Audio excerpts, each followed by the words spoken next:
Hey everyone, welcome back to Staying Connected, a podcast where we talk to people with vascular Ehlers-Danlos syndrome or VEDS, which I also have. This is Katie, your host, and today I have Danjela with us to share her story with VEDS all the way from Austria. Danjela, I'm so grateful that you found this podcast and are excited about sharing your story all the way from Austria. That's so cool. Yeah, thanks for having me. So you were diagnosed very, very recently. You say about 2 months ago? Yeah, exactly. How did that happen? What happened to lead up to this? I was diagnosed because my mom died last year because of a rupture of her main artery.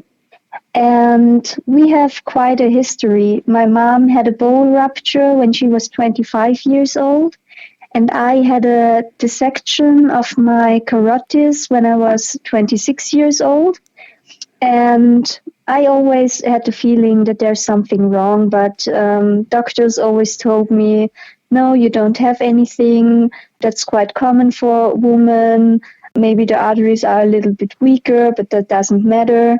And after my mom died, they didn't even think about VEDS. She was not genetically diagnosed, and the doctors told us it's not necessary to do any checkups or research, but yeah, it was quite a long fight because I just didn't give up. I wanted to know, and doctors didn't want to do genetic testing because it's very expensive. And yeah, I had to fight for nearly 2 months to get tested. Wow. So what made you, did Yeah. you come up with the diagnosis of VEDS or did you just, like, how did that happen?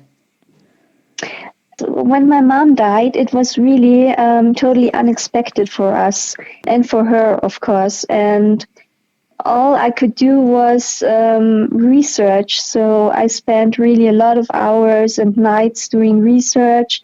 And first of all, I came up for Marfan syndrome, but we don't look like people with Marfan syndrome. And then somehow I found out about vascular EDS. Then I asked the doctors if I can have genetic testing for it. And they told me it's so rare and there are no families in Austria with a history like that. And yeah, then we got the tests back and it was positive. How did that feel when you got that test back? It was a little bit of a shock, but not that bad because I was thinking about something like that. And all the years before, I always had the feeling that there is something wrong, but people just didn't recognize. And every time I went to a doctor, I had the feeling that they think I'm kind of crazy. That's the worst feeling. That's a really terrible feeling. Yeah.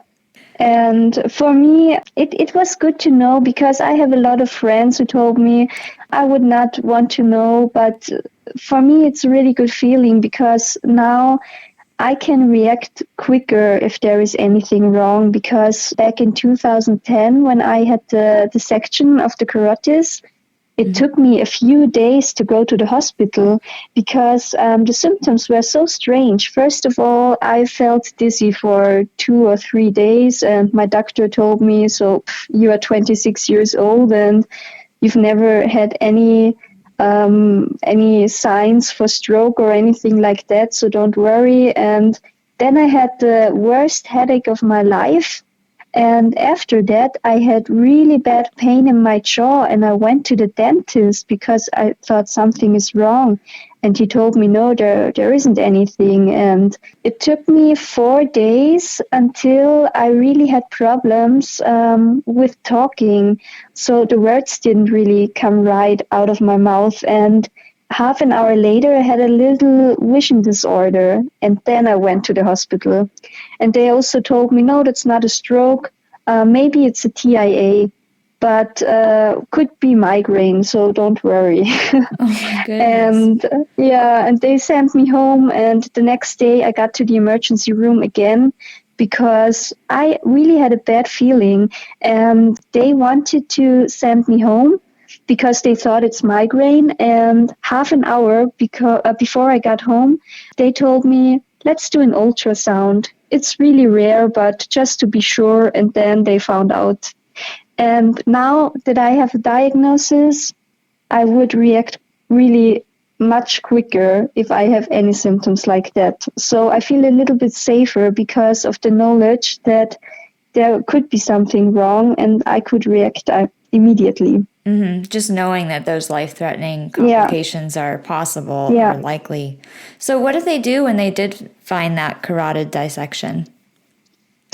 I had the dissection, and because of the dissection, I had 2 aneurysms. And they put 2 stents inside. And then they sent me home for a month or 5 weeks. And when I came back for a checkup, the aneurysms got bigger. So that should not happen. And then I got a 3rd stent, a closed one. And I talked to the doctor who did the surgery a month ago, and she told me now she knows that she could have recognized that there is something wrong with collagen because the aneurysms got so much bigger after the stent.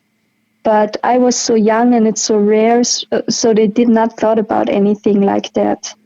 And they did a MRI 2 weeks ago, and now everything's fine. So you can't, if you don't know that there have been an aneurysm, you would not recognize it. Everything went good, but I was quite lucky that they did not rupture, especially in the 4 to 5 weeks where I stayed at home without any checkups. Right, for sure. That is very, very lucky. And how long ago was that you dissected your carotids? 10 years ago. Wow. Have you had any kind of other complications since then, or have you been fairly stable? No big deals. I just have the normal symptoms, easy bruising, and especially in my wrist and ankle, arteries burst very easily. Sometimes just, I don't know, not out of nowhere, but little things. Like the veins, like the veins will rupture. Yeah, that can happen easily. And I once ruptured my liver a little bit, but that was in combination with a motorcycle accident, little crash. Oh, wow. So I just found out that I have VEDS 2 months ago, and I had a really, really wild childhood.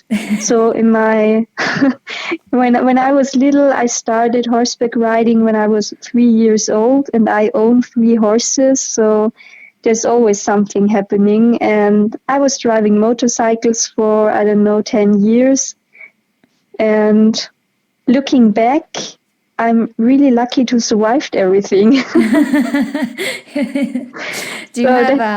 Sometimes I don't feel that fragile because I fell so often off of the horseback and nothing really big happened so far.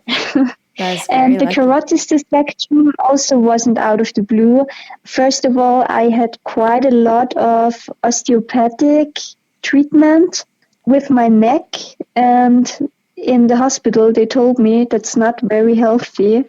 These manual things where you just pull at the neck. So they told me people without VEDS, it isn't good. And I had that, 15 times or something like that. And a few weeks later, I was with my horses in the barn, and I feeded them, and they had a little fight. And one of the horses just pulled me against the wall, and I fell with the part underneath the jaw against the wall. And so the dissection happened. I don't know if it would have happened without VEDS or not. Very, very interesting. Yeah. So I know you said that when you were trying to get genetically tested, the doctors that you have in Austria said, nobody in Austria has this kind of medical history. So do you know anybody else diagnosed with VEDS in Austria? No, I don't know anybody. There is a little group in Upper Austria, but just for hypermobile types. So now in Austria, it's really, really rare, and I wear a medical bracelet. But doctor from the genetic told me, yeah, that's a good thing. But to be honest, 80% of the doctors in the emergency room, they have to Google it to know about. Yeah, unfortunately, I think that's pretty true here too in the US. There's a lot of doctors in the Yeah. emergency rooms that are unfamiliar with this or confuse it with other types of Ehlers-Danlos syndrome. I asked the doctor, I don't know, 10 years ago, if I could have Ehlers-Danlos, and he was just looking at me and told me, no, you don't look like that. So I don't know, maybe he was confused with hypomobile type because I'm not that hypomobile, just the elbow, but that's it. So what are I know you said you had like the visible veins and the bruising. Yeah. Do you have any other kind of like physical outward features? I have the thing with the ears where you don't have ear Like laps. connected earlobes? Yeah. Okay. Yeah, I have that. And I don't know, the people from the genetic told me that I have a few facial things they recognized immediately. So we have quite big eyes and they are a little bit deeper. And my mom had a really small nose and very prominent eyes, just like my grandfather. So I think maybe we got it from him because he was also bruising very easily and he had a few symptoms, but he didn't have any vascular issues during his life. But then he died very suddenly when he was 72.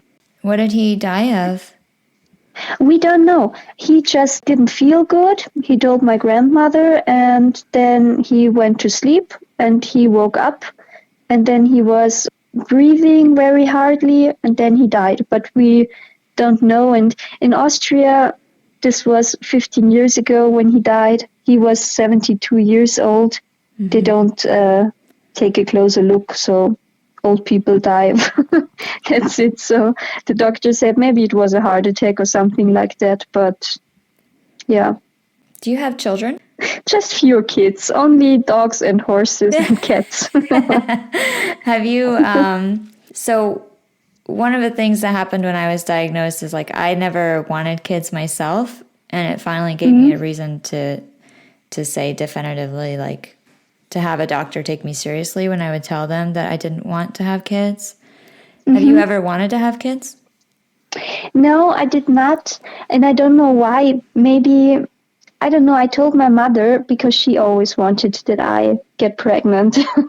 She wanted to be a grandma. And I always told her I would not want to have kids until I know what's wrong with us. So I always had a feeling something's not okay. And I don't know if that's the main reason, but I really like kids. I work with kids every day and I really like them a lot, but I don't need to have my own. So that did not, the diagnosis didn't really change that for you then? No. I don't know. Maybe if I really would love to have children, I don't know if I would like to risk it. But on the other hand, even if the lifespan of the child would be, I don't know, for example, 45 or something like that, I think life is worth living anyway, because you never know. You can have a healthy child with the best genes, and then, I don't know, it has an accident, car accident or whatever. So you never know. And I think life is fragile anyway for everyone. And if anybody would ask me now if I would have been born if I could choose, of course I would have, because my life is great anyway, and you never know. But I don't think it's just for people with VEDS, it's for everybody. So future is never sure for nobody. Right. So how has this changed? It's only been 2 months. Do you have a different kind of care team now? Has it changed anything about your day-to-day life? The first, I don't know, 2 weeks, I was a little bit afraid. And I had a few kind of panic attacks at night because I was afraid that maybe my heart artery could burst or anything like that. But now I got back to normal quite quickly. So there are a lot of days I don't even think about it. And I had to do a lot of checkups the last few weeks, but that's quite okay because it's good for me too. Just takes a little bit of time, but that doesn't matter.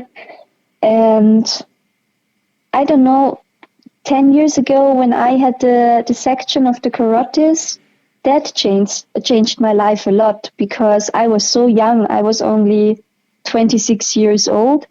And that was such a close call because I was really lucky to survive all of it. Mm-hmm. And since that, I really enjoy life a lot and I'm really thankful for everything.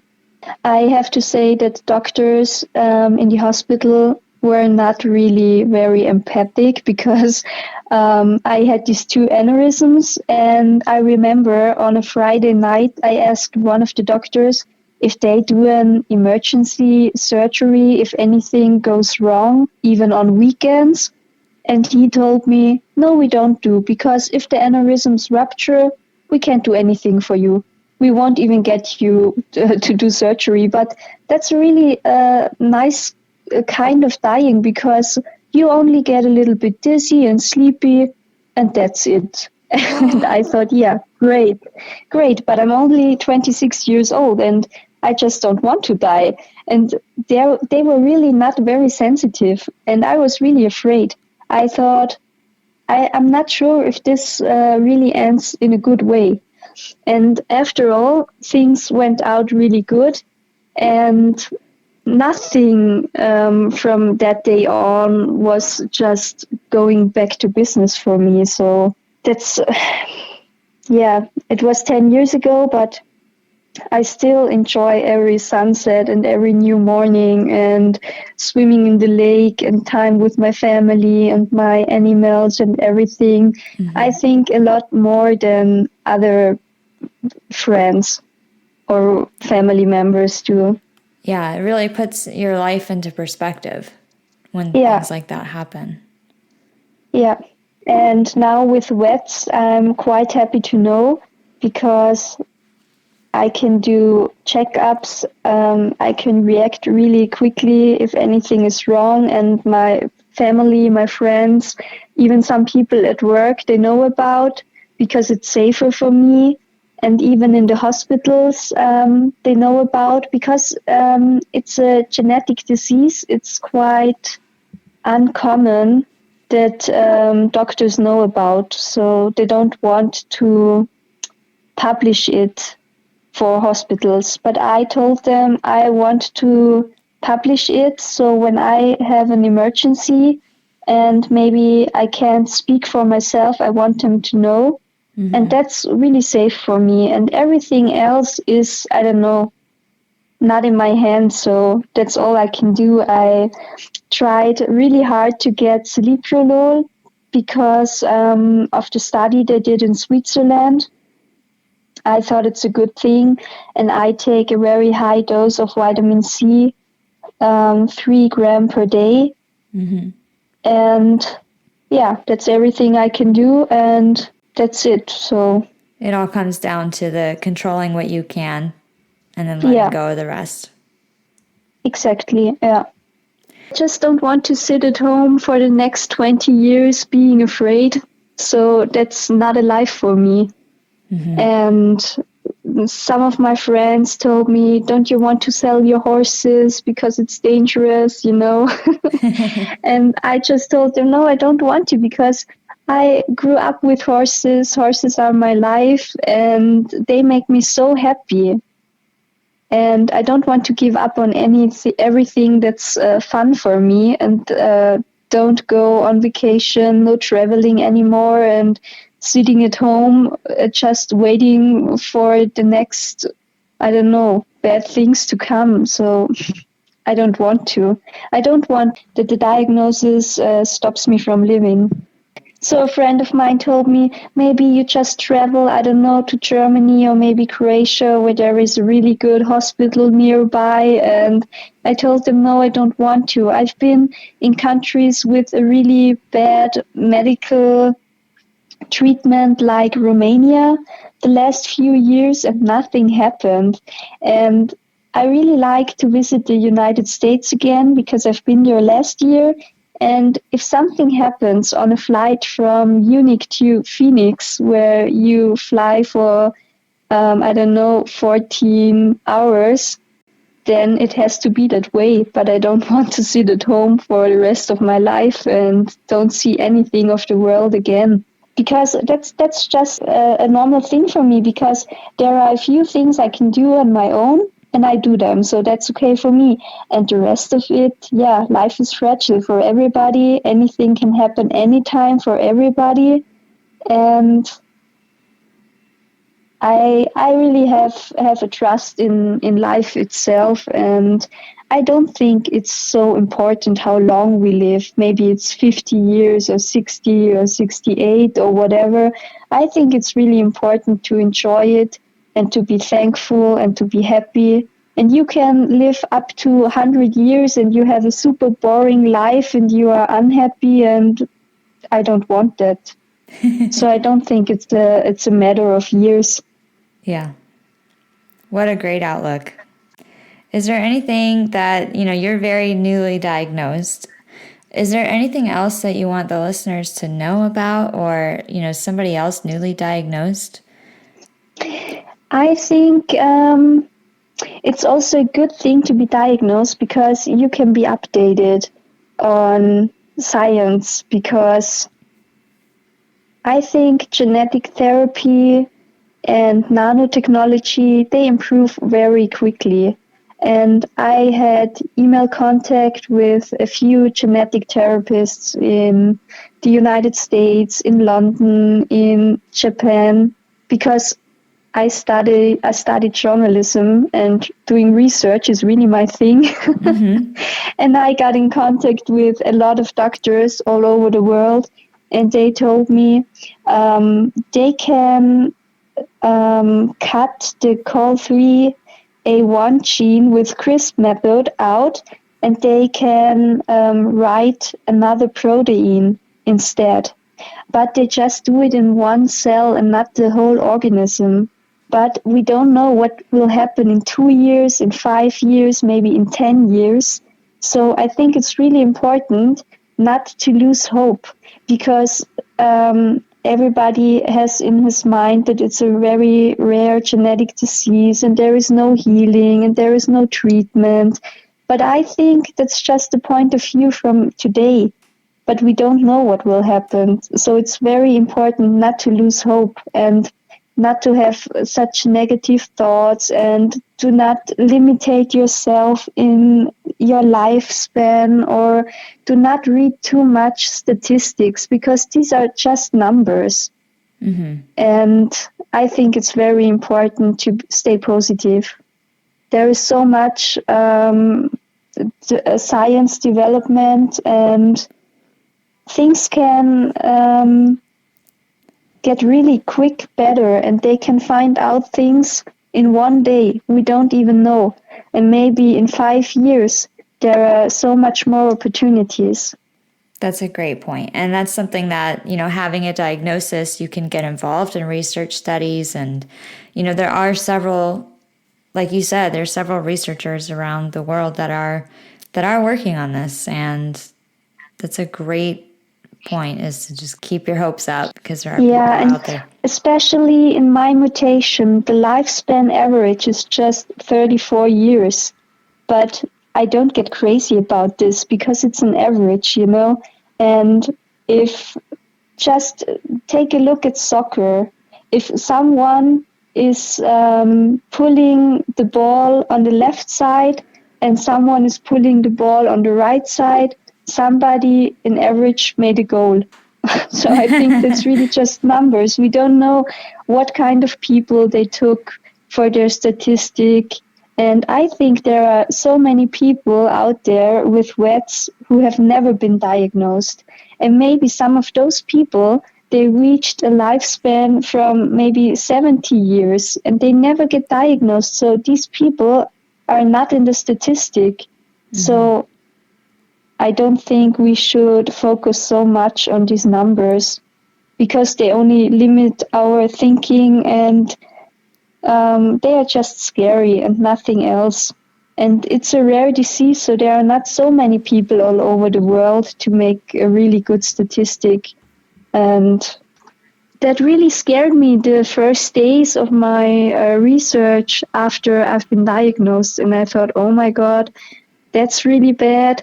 And then I thought about it because in my time of study, a professor told me, don't think too much about these numbers in studies because you don't know how the study were made. And yeah, I don't think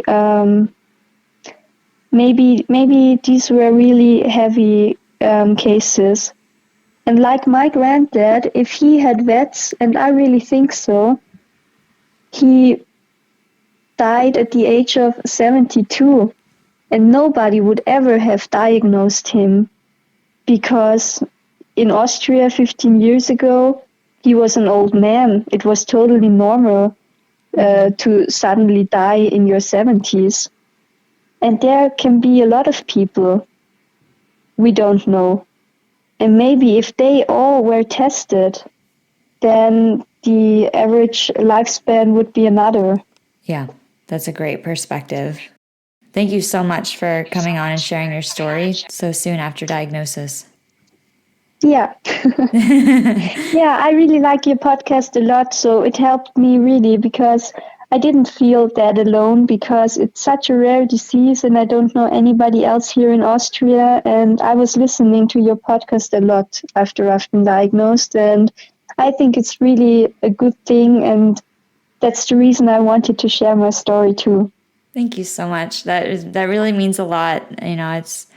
This podcast is super close to my heart, and I've talked to so many incredible people, including yourself, and it's so great to know that it has the ability to reach people when they're newly diagnosed and make them feel less alone. So that is the best compliment I could get. Thank you so much. And if anybody hears this podcast living in Austria or Germany or Switzerland, they can contact me anytime.